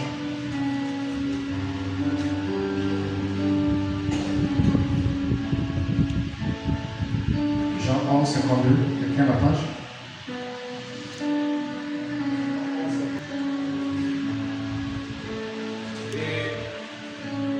Et ce n'était pas.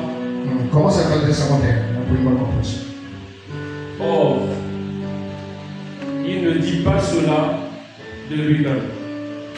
Mais étant souverain sacrificateur, cette année-là, il prophétisa que Jésus devait mourir pour la nation. Et ce n'était pas pour la nation seulement, c'était aussi afin de réussir en un seul corps, de réunir en un seul corps les enfants de Dieu dispersés. Amen. Amen. Donc le résultat, c'est quoi? Ça non? En un seul corps, les enfants de Dieu dispersés. Donc le but de sa mort, le résultat de tout ce qu'il a connu, c'est pour réunir les enfants de Dieu dispersés en un seul corps. Nous sommes pour rappeler ce soir que l'Église est le résultat de souffrance et la mort de Jésus. L'Église est le fruit du sacrifice de Jésus. L'Église est la conséquence de la croix. Si l'Église existe, parce qu'il y a eu un prix qu'il a payé. C'est pourquoi on n'a pas à blaguer avec l'Église. Joue avec ta femme, joue avec ton argent, joue avec des biens matériels, mes amis, mais ne viens pas jouer avec l'œuvre de Dieu. Et tous ceux, mes amis, qui se permettent de transformer l'Église en un business, de faire de l'Église, voilà, leur propriété personnelle, ils seront sévèrement jugés. Ils seront sévèrement jugés. Parce que l'Église, c'est le prix du sang. Le sang du Fils de Dieu. Le sang de l'agneau qui a coulé afin que la graine de son sang ensémencée puisse produire quoi? Les résultats que nous sommes. Le grain de blé tombé en terre. S'il ne meurt, il reste seul. Mais s'il meurt, il produit encore d'autres grains. Donc le grain de blé, c'est Jésus-Christ. Tombé en terre, c'est sa mort. D'accord? Et il y a eu quoi? Résurrection. Par la résurrection, il a produit encore d'autres grains qui sont vous et moi, qui est l'église de Jésus-Christ. Alléluia. Donc les résultats, c'est voilà, réunis en un seul corps, les enfants de Dieu dispersés. Jean 12, 32, dit ceci, Jean 12, 32, dit rapidement, voilà, ça dit quoi là? Ça dit, et moi, dit Jésus, quand j'aurai été élevé de la terre, j'attirerai tous les hommes à moi. Waouh, alléluia. Quand j'aurai été élevé de la terre, j'attirerai tous les hommes à moi. Et ce qui se passe, nous sommes venus parce qu'on était attirés par Jésus. C'est lui qui t'a cherché et qui t'a trouvé. C'est lui qui t'a parlé, c'est lui qui t'a convaincu. Si nous sommes morts dans cette église, ce n'est pas par nos propres efforts, ce n'est pas par notre volonté personnelle, mais c'est lui qui avait promis que quand il sera élevé de la terre, il attirerait tous les hommes à lui. Alléluia. Vous savez, Adam et Ève sont comme des images. Les images de Christ et l'Église. Adam est présenté comme le premier, un type de Christ, parce qu'on n'a pas du premier Adam et du dernier Adam. Donc il y a un premier Adam et un dernier Adam. Et il est écrit que le premier Adam c'était l'image, d'accord, du dernier Adam qui est Jésus-Christ. Donc si Adam était l'image de Christ, ça signifie qu'elle est l'image de qui? De l'Église. Alléluia. Si Adam fut l'image de Yeshua, donc Ève est l'image de l'Église. Alors quand Dieu a créé Adam était seul, mais n'était pas seul. Parce que Ève était en Adam. C'est là où la Bible parle que l'Église était un mystère. Et même que Christ fut un mystère, l'Église aussi était un mystère. Qu'est-ce qu'un mystère? C'est une vérité cachée.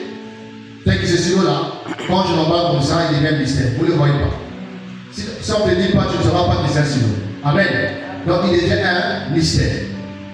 Et pour que ce stylo cesse d'être un mystère, il faut quoi? Une révélation, un dévoilement ou une révélation. Alors, quand on enlève le voile, alors on découvre ce qui était à l'intérieur. Alléluia. Et la Bible dit que l'Église fut un mystère que Dieu avait caché à tous les prophètes de l'ancienne alliance, mais qu'il a révélé à Paul et aux prophètes de l'agneau. Alors, pour que Ève puisse voir le jour, il a fallu quoi? Il a fallu que Adam soit endormi. Alléluia. Adam endormi et dans le sommeil, Dieu a pratiqué une chirurgie. Et le sommeil d'Adam, c'est une image du sommeil de Christ à la croix. La mort de notre Seigneur à la croix. Pour que Ève sorte, pour que Ève puisse voir le jour, il a fallu que Adam puisse dormir. Et à la croix, vous savez ce qui s'est passé quand le Seigneur était là, suspendu au-dessus de la terre. La Bible déclare que l'un des soldats s'est approché, il a percé où? Le côté aussi, le côté comme au commencement. Amen.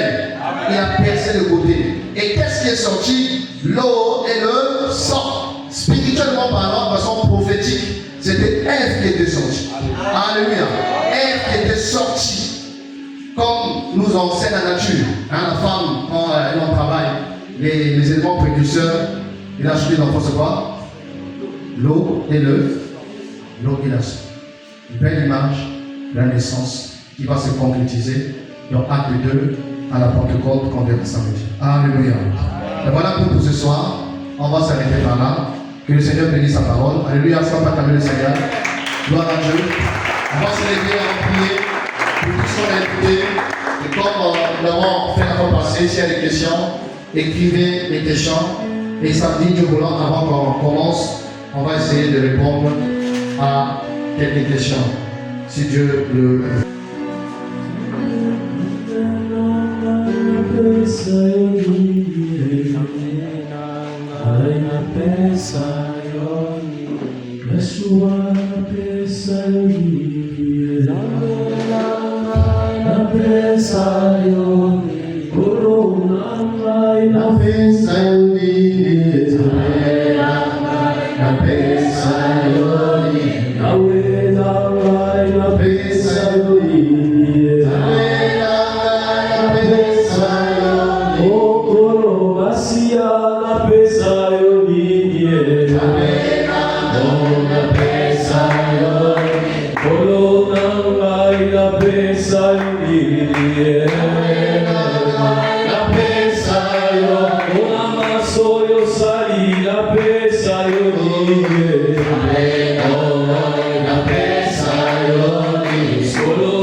Tu es bon pour moi, Jésus.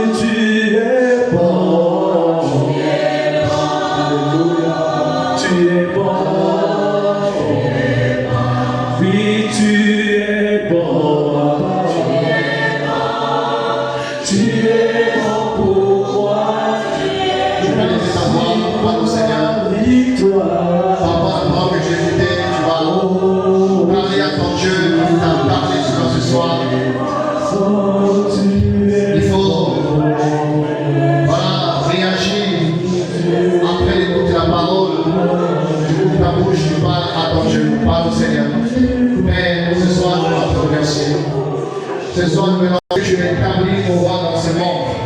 Tant d'églises, tant d'églises, tant d'églises, tant d'églises que tu établis, oh roi, comme une lampe. Yahweh, dans ces mondes, mon roi. Tant d'églises que tu établis comme l'extension du ciel. Que tu établis, mon roi, comme une représentation de ton royaume. Que tu établis, mon roi, puissant comme un luminaire, Père, qui éclaire les nations, Père de gloire.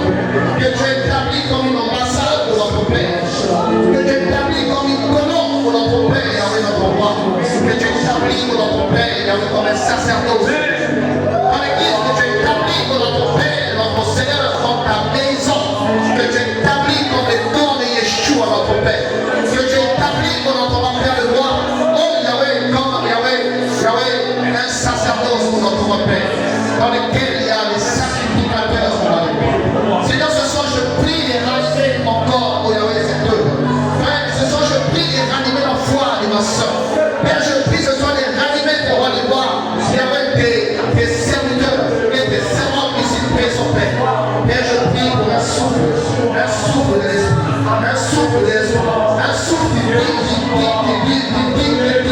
au roi des rois. Père, ce soir je prie au nom de Yeshua, Père, que ma soeur ici présente soit allumée, Père de roi. Que cette parole, Père de roi, soit comme une boule de feu. Cette parole soit comme une boule de feu. Que cette parole soit comme une boule de feu, Père. Comme au roi, les disciples de Marie disaient, nos cœurs ne brûlent-tu pas lorsqu'il parlait, nos cœurs ne brûlent-tu pas lorsqu'il nous parlait au roi de roi. Et je prie ce soir, Père de roi, afin que mon Dieu, l'enchaîneur, au roi de roi, quitte ton peuple, l'enchaîneur quitte au roi de roi, l'enchaîneur quitte au roi de roi, la vie est telle que ce soir, au nom de Jésus-Christ, au roi de roi. Seigneur, nous sommes cette église dont tu m'as dit qu'elle est porte de séjour de mort, les plaines dans notre contraire, qu'elle est porte de notre père, les plaines de notre contraire, qu'elle est porte de notre père, démoniaque, satanique pour notre appel de roi, le peuple influencé, cette église, mon père, et ce soir, mon Yahweh, en qualité de serviteur de Dieu, je lève ma voix pour notre père, nous brisons encore ce soir, notre père, toute œuvre de ténèbres, toute œuvre satanique, toute œuvre démoniaque, toute œuvre maléfique pour notre père, au nom de Jésus-Christ. Mais que ta parole sanctifie, que ta parole sanctifie. Tu as dit, mon Père, sanctifie par ta parole, que ta parole est la vérité, sanctifie par ta parole, car ta parole est la vérité. Je prie ce soir, Père de gloire, que ton peuple soit sanctifié par la parole, que ton peuple soit sanctifié par la parole, tes paroles, mon roi, qui sont esprit et vie, tes paroles, mon Père, qui sont esprit et vie, ta parole, mon roi de gloire, qui véhicule, mon roi de paix, la puissance de la résurrection, Seigneur, la puissance de la résurrection qui ranime, qui vivifie, qui restaure, qui encourage, mon Père de gloire, au nom de Jésus-Christ, au roi de gloire. Seigneur, ce soir, je brise la pesanteur. Je brise la pesanteur spirituelle. Quel ennemi a imposé mon roi de gloire à quelqu'un ce soir? Je brise cette lourdeur démoniaque, mon roi de gloire, qui casse la vie des prières, Oh Père, je prie afin que l'atmosphère, mon roi de gloire, se dégage. L'atmosphère, mon roi de gloire, se dégage. Au nom de Jésus, je brise la pesanteur. Au nom de Jésus, sois léger, sois allégé spirituellement.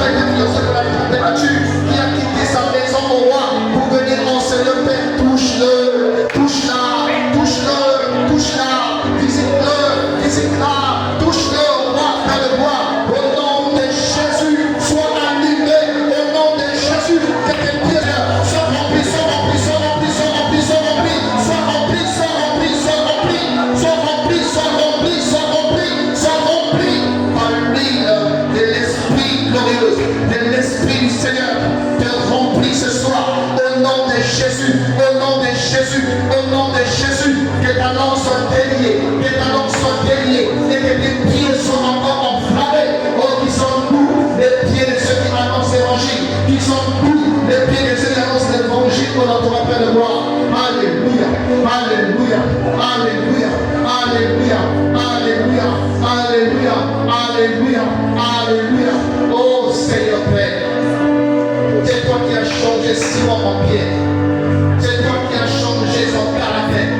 Je prie ce soir au roi, que par le Saint-Esprit, au roi de gloire, que le caractère de quelqu'un ce soir, au roi, soit visité ce soir. Soit visité ce soir. Change les Simon en Pierre ce soir. Change les Simon en Pierre ce soir. Que le cœur de Pierre soit brisé. Que le cœur de Pierre soit ôté, Père. Au nom de Jésus, que les Simon deviennent des pieds. Que les caractères au roi de l'homme de Christ puissent qu'on notre Père s'intégrer, puisse s'intégrer, puisse s'intégrer. Que la nature de Christ se manifeste. La nature de la parole se manifeste. La nature du ciel se manifeste. La nature de la sainteté se manifeste. La nature au roi des disciples se manifeste. La nature des enfants d'Élohim se manifeste. La nature au roi des rois, des hommes et des femmes qui te connaissent, des hommes et des femmes amoureux de ton Père. Rends nos cœurs amoureux de toi. Je prie au nom de Jésus, afin que l'amour de Dieu au roi des rois soit répandu dans le cœur par le Saint-Esprit. Que l'amour du Père au roi des rois soit répandu dans le cœur. Cet amour, oh Seigneur, qui t'a poussé dans la croix. Cet amour, oh Yahweh, qui t'a amené à être au roi frappé. Cet amour, oh Seigneur, qui t'a poussé au roi des rois. Oh Yahweh, à accepter l'humiliation, à accepter les grandes souffrances. Cet amour, Seigneur, puisse toucher ce soir ton Église. Puisse toucher ce soir ton Église. Rafraîchis, rafraîchis, rafraîchis, rafraîchis. Ton amour, on la profane encore dans les cœurs. Rafraîchis ton amour. Que l'amour du Père soit rafraîchi. Que l'amour de Yeshua soit rafraîchi. Que l'amour du Père soit réanimé. Ranimé, Seigneur. Ranimé au roi de gloire. Au nom de Jésus-Christ, au roi de gloire. Au nom puissant de Yeshua, notre Père. Oh Seigneur, notre roi. Père, merci, Seigneur. Merci, mon roi. Est-ce que ta parole est vécue par la toi, Seigneur, sans accomplir la mission à laquelle tu nous dois. Seigneur, merci de nous toucher. Merci de manifester, Père. Merci pour ce temps passé dans ta présence, au roi. La gloire te revient. Oh, Yahweh. Nous te recommandons, Seigneur, la suite des samedis, Père, afin que tu nous disposes encore à tes pieds, Jésus. Oh, notre Seigneur. Oh, Yahweh. Oh, Yahweh. Que ton règne vienne, Seigneur. Que ton règne vienne, Seigneur. Que ton règne vienne, Seigneur. Oh, que ton règne vienne. Que ton règne vienne. Souffle, Seigneur. Seigneur, souffle. Seigneur, touche. Seigneur, remplis. Il y a quelqu'un au roi qui a perdu la sensibilité à ton esprit, qui a perdu la sensibilité à ton esprit. Restaure ses sensibilités. Restaure ce quelqu'un ce soir. Au nom de Jésus. Au nom de Jésus-Christ, au roi de gloire. Ô Père, enlève ce poids qui est sur le cœur, ce poids qui est sur mon cœur, et qui ronge ce cœur, que ce poids soit enlevé dans le cœur. Non, au nom de Jésus, au nom de Jésus, au nom de Jésus-Christ, au roi de gloire. Oh, Seigneur, Seigneur agis, Seigneur intervient au roi, au puissant Père, pour que les cœurs soient récoltés, Père, que les cœurs qui étaient décollectés soient encore récoltés à ton Père de gloire, dans le nom puissant de Jésus, au nom puissant de Yeshua, notre Père. Alléluia, Seigneur. Merci pour ce temps, Père. Merci dans ta présence, au roi, Père. Alléluia, Seigneur. Oh, Alléluia.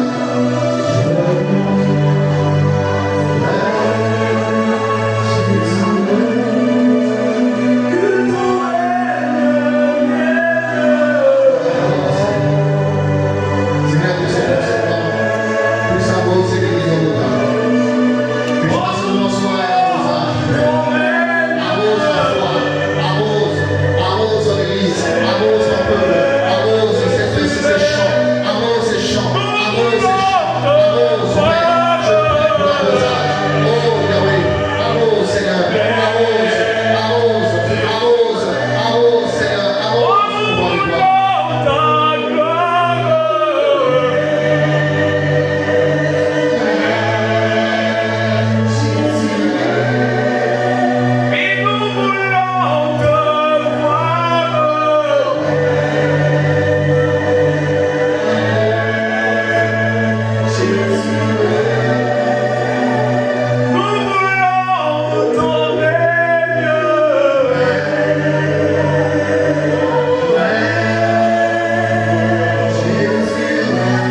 serons là encore samedi à partir de 16h.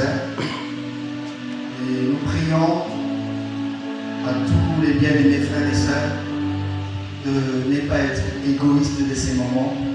Pensons à inviter les frères et sœurs pour qu'ils viennent aussi bénéficier de ces riches enseignements que nous sommes en train de recevoir.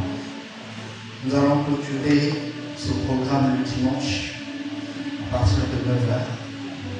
Et pour les compléments d'information, pour clôturer ce moment, j'appelle très respectueusement le pasteur Cédric